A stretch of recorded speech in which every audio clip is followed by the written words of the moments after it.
And without further ado, I want to give a microphone now to Dr. Nam Kim for his remarks.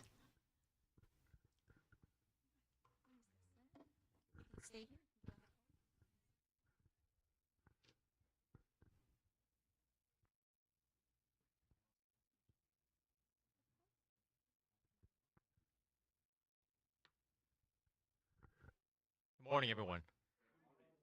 I had visions of what I would say, and I'm throwing all that out the window. I'm just going to speak from the heart, if that's okay.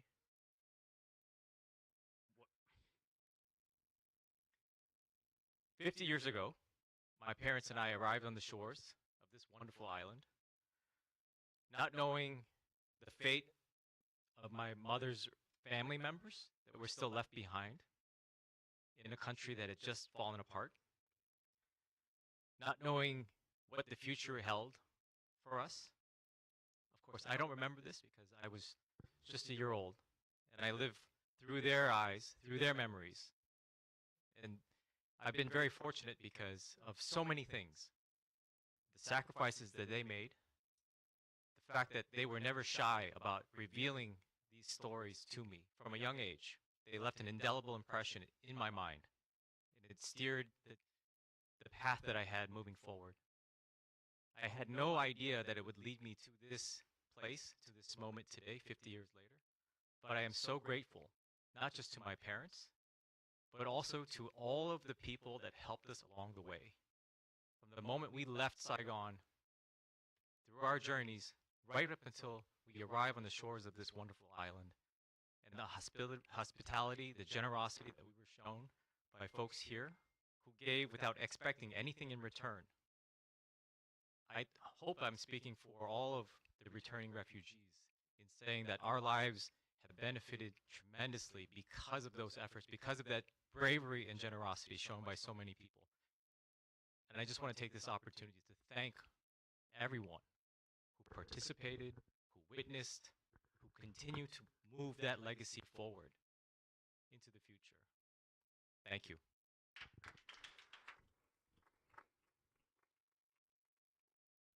I would like to now introduce one of our esteemed guests to come up and give remarks. Admiral Won Win, I believe, was 16 when he arrived in the camps here as well. We overlapped. I was a 1-year-old, he was 16. And to see our journeys take us to this point, for so many of us to see these threads of connectivity coming together, it is absolutely wonderful to witness. Admiral Nguyen was 16, and from what I understand, was inspired by the service personnel that he encountered along the way as well. He went on to become the very first flag officer of Vietnamese descent, Vietnamese born, for the U.S. Navy.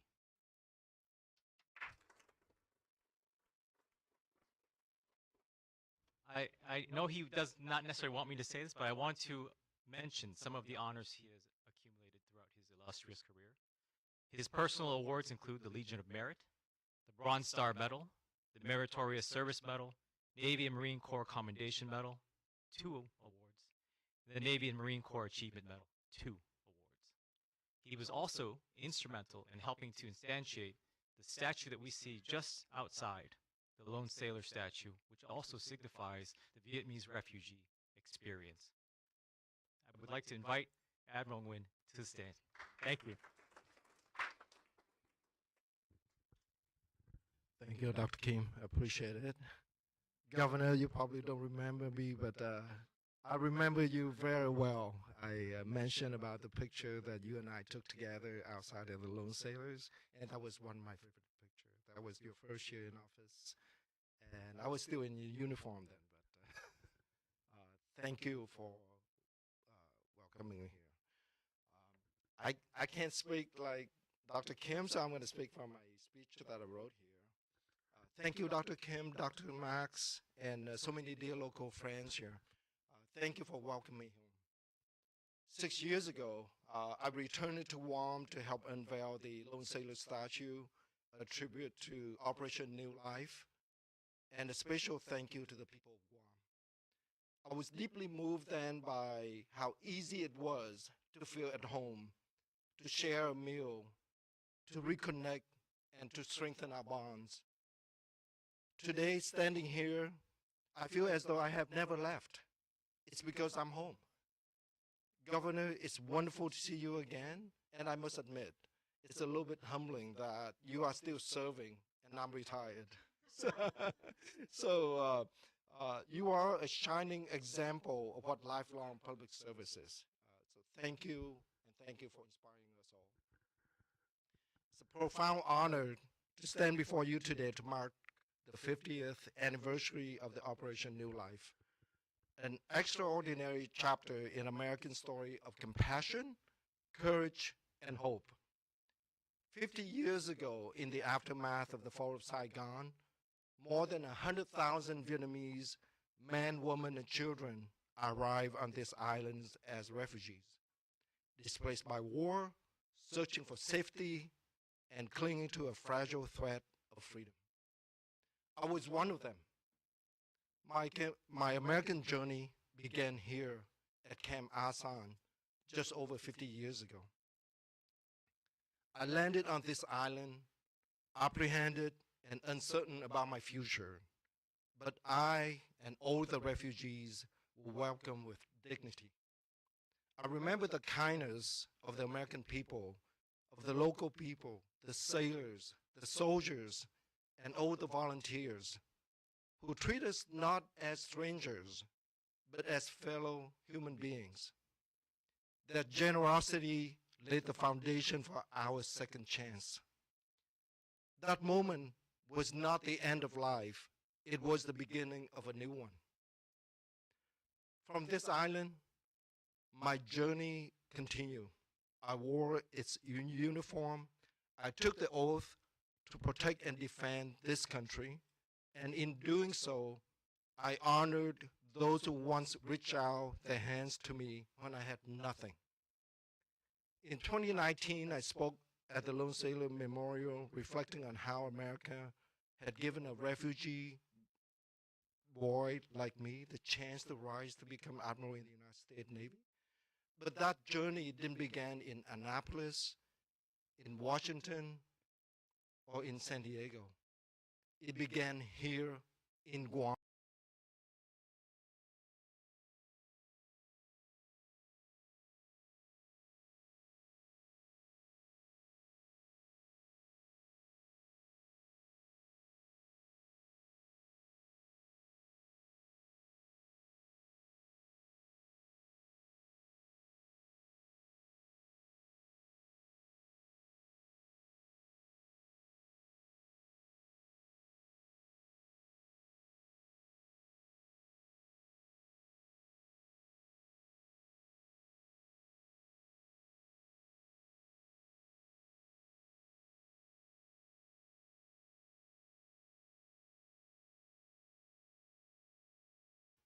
Thank you.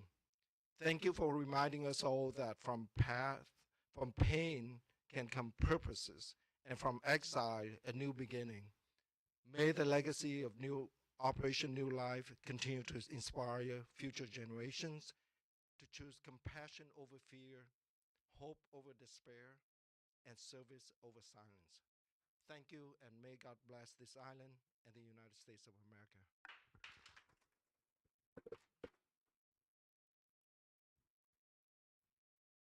Thank you so much, Admiral.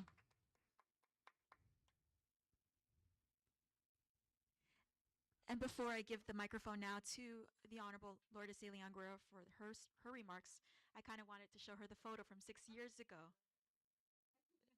So this was 6 years ago with the Admiral in his uniform. And Governor, you now have the floor. Thank you very much.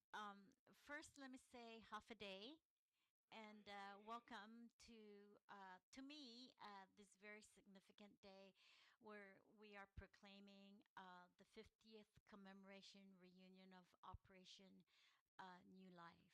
And your words, Admiral, were so on point and touched, I'm sure, many of us here in the room, but more so those also who are watching this through media.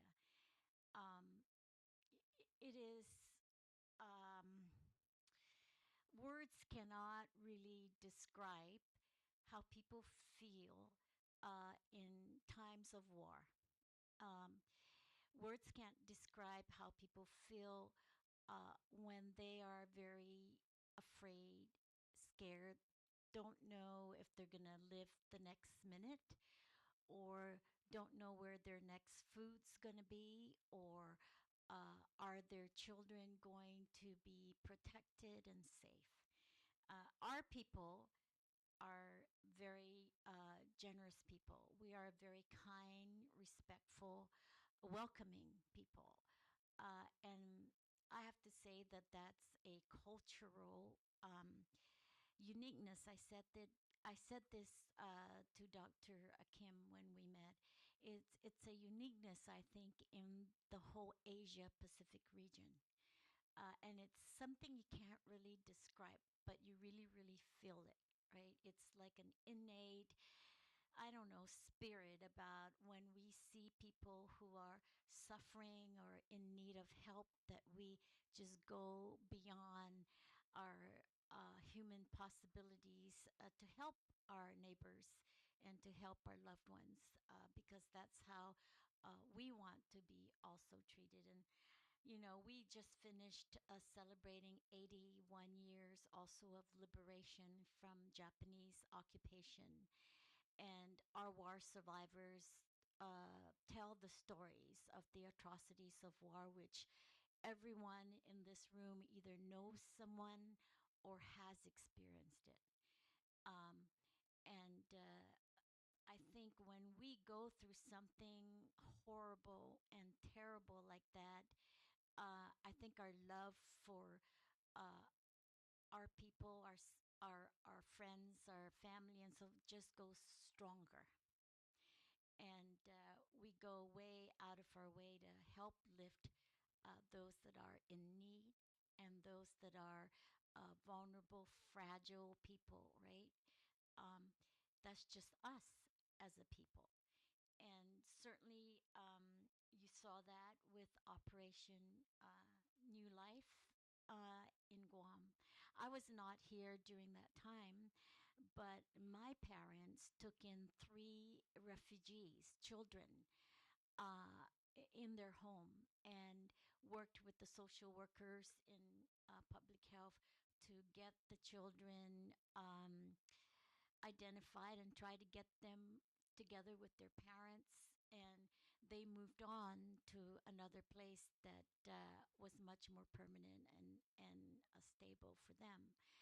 But many of us in Guam did the same thing. I know that we became, again, a community unified for a purpose.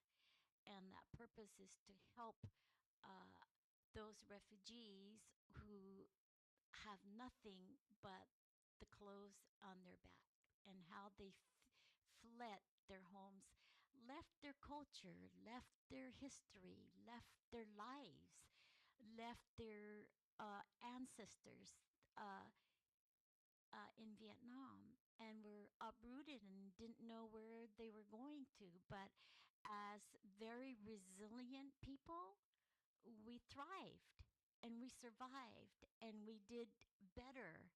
And that better we gave to other people.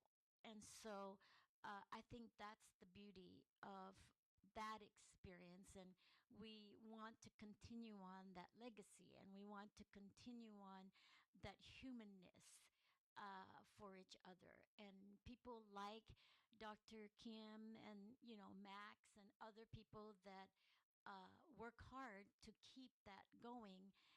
I am very appreciative, and thank you so much for that, because it's a great effort and a great commitment, I think, to continue on down to our children and our children's children. So I just want to say, on behalf of the people of Guam, we continue to welcome you. And we actually have family lives here with the refugees that stayed, and even more that came through the boat people that came and stayed here in Guam and became successful here. You're one of them, right? Yeah, you're one of them. And her daughter and my son are friends. They went to the same school. But it's stories like that. We have friends that we had helped bring their Vietnamese family to Guam after the whole Operation New Life and continue to bring their families here. And so that friendship and bond remains forever. And so just to say again, on behalf of the people of Guam, we continue to welcome you. Thank you for also your commitment to making Guam a better place to live in all areas, in education, healthcare, public safety, the economy, businesses, teachers, and healthcare workers, architects, engineers, all kinds of professions that we continue to benefit from as a result of you making Guam your home. And of course, Dr. Kim, your work also at the university in Wisconsin is very admirable, and wish you also more success to again, as we say, better the legacy and move the legacy forward. And thank you for also admiral for your accomplishments and for making the lives of the Americans safer and much peaceful. Because I also think it's all about protecting peace and freedom so we can continue on as we do a better life for all of our children. And so I'm looking forward to working closer with all of you, and also, and again, an honor proclaiming the 50th commemoration of Operation New Life.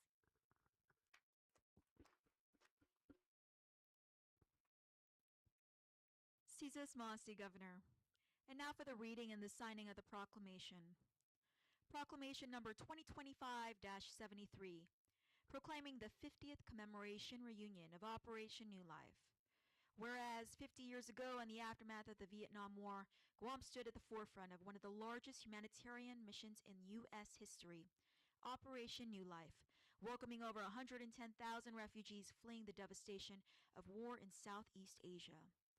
And whereas Operation New Life marked a pivotal moment in Guam's history, as our island, though small in size, rose to the challenge with compassion, generosity, and unity, transforming military bases, churches, schools, and homes into places of refuge and hope. And whereas this extraordinary effort brought together military personnel, government workers, students, and community organizations in a shared mission to ensure that every man, woman, and child who arrived felt safe, cared for, and valued. And whereas the legacy of Operation New Life continues to live on in the lives of those who passed through Guam, some who settled here and others who carried the island's kindness with them across the world. And whereas the 50th commemoration reunion of Operation New Life provides an opportunity to welcome back those who once found refuge on our shores and reflect on the enduring bonds of humanity, resilience, and compassion forged during that time. And whereas the newly established Operation New Life Center exhibit serves as a vital effort to preserve these powerful stories and ensure that future generations may learn from, honor, and be inspired by the history and humanity of this operation.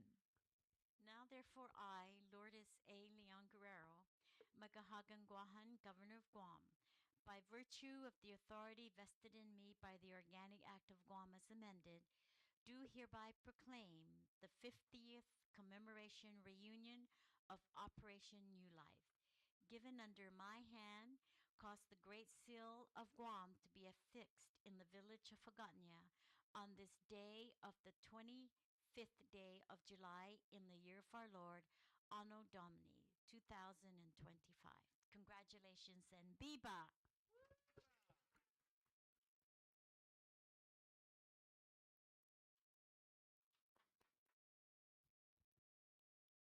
Caesar Masi, Governor. We will now proceed to a gift exchange. I want to welcome to the front Dr. Kim as well as Kathy Lam for a gift exchange.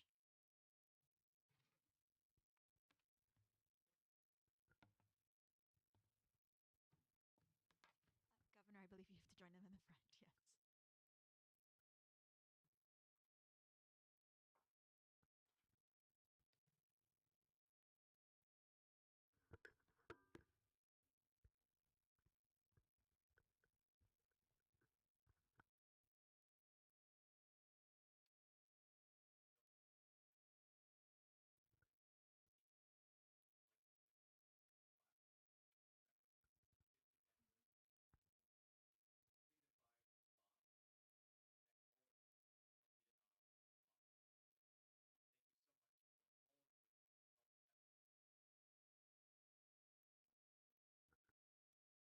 Thank you.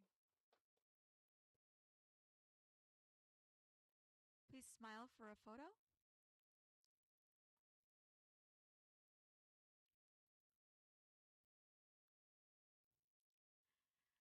I now want to welcome everyone that's here today to join us in the front for a group photo. Because as we've learned, 6 years from now, we might see this photo again. Very good to remember. So please, everyone, join us to the front for a group photo. Again, thank you so much for joining us here at the Office of the Governor of Guam for the 50th commemoration reunion of Operation New Life.